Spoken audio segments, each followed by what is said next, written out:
24's Rob Parsons joins me on the set. Hi, Rob. We've heard politicians come out saying that India's attitude has been essentially enabling Russia. Is this a fair criticism? No, I think that's a bit harsh. It is true, as you just pointed out, that India has so far failed to condemn the Russian invasion of Ukraine. It has missed opportunities on at least 5 occasions to criticize Russia at the United Nations, including an opportunity on human rights abuses in places like Bucha and Irpin.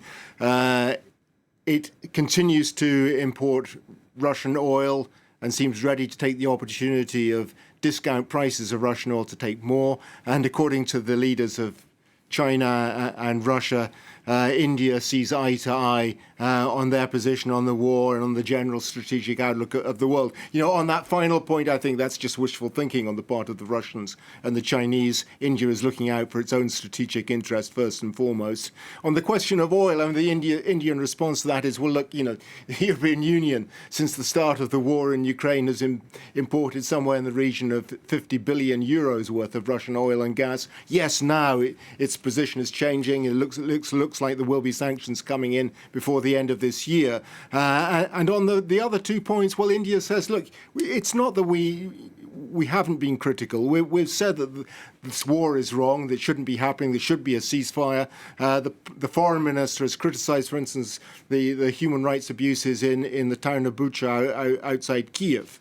As the Indians would see it, the criticism coming their way is overstated. Yet there's no doubt that the expectation, certainly from Western countries, is that India ought to be doing more as a major democracy, which has allied itself by and large with the West over the years. There are great expectations of it.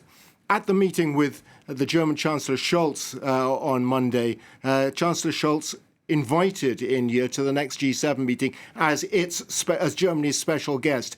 I think there we will start to see pressure building, assuming that Prime Minister Modi goes to the summit, the G7 summit. The pressure on him will start to grow. And I think, too, that the likelihood is that as India looks at the general strategic picture in the world, as the fallout begins to sink in from what has happened in Ukraine, India may start to shift its position. Yeah, and you mentioned a couple of minutes ago the strategic interests. Russia is an ally. It's India's main weapons supplier. India's biggest concern is China. Isn't Modi just defending the country's interests here? Yeah, I think this is the point. Who is the big beneficiary out of what's happening in Ukraine at the moment? Almost certainly China.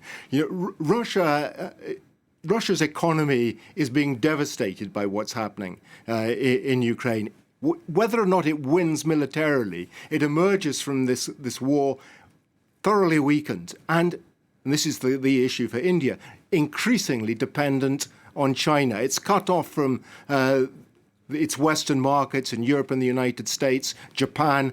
It is forced, whether it likes it or not, to turn to China. That makes it dependent on China. That's bad news for India, because China has been India's main military strategic concern for decades. There have been constant clashes on the disputed border between the two countries, which is why initially India turned to Russia, or before that the Soviet Union, for military help. But now, with Russia so tied and so dependent on China, can it rely on China?